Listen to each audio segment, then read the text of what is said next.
Voici l'outil Les fonctions, un document Excel interactif permettant l'exploration des principales fonctions élémentaires rencontrées en mathématiques. On représente souvent une fonction comme une sorte de boîte noire dans laquelle on entre une valeur numérique, l'antécédent, pour, à la fin, obtenir en sortie une autre valeur numérique qu'on appelle l'image.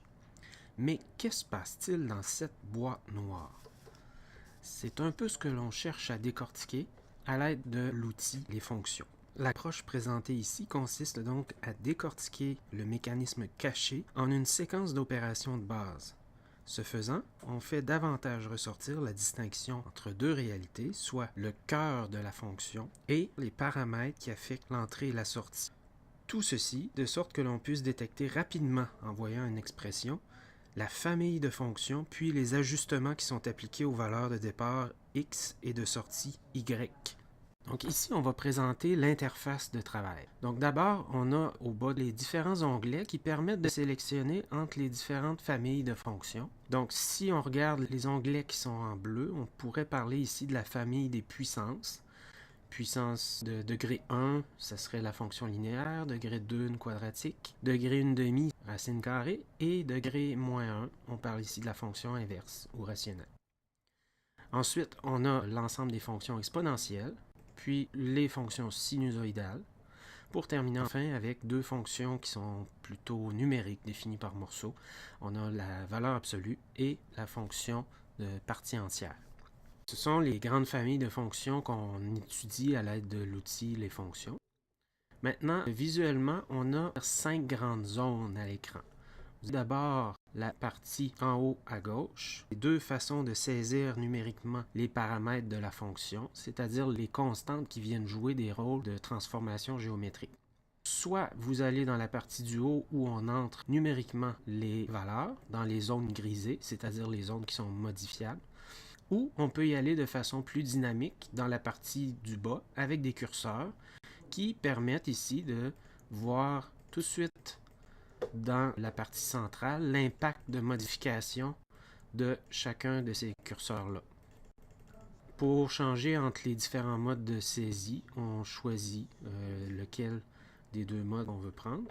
Le mode du haut permet d'avoir une fonction qui aura une courbe toujours similaire, quitte à modifier le positionnement des axes et des graduations, tandis que la partie du bas va fixer ou geler les axes et échelles. La fonction va se déplacer à l'intérieur de cet environnement fixe-là. Ensuite, dans la partie centrale, on a tout d'abord en haut ce qu'on appelle la table des valeurs successives. C'est en quelque sorte une vue pas à pas de nos opérations. C'est le mécanisme interne qui était caché dans la boîte noire de la fonction, donc on le décortique en séquence ici. On a la partie bleutée au centre qui correspond précisément à ce qu'on appelle le cœur de la fonction. Ce sont les points de référence pour la fonction exprimée sous sa forme la plus simple.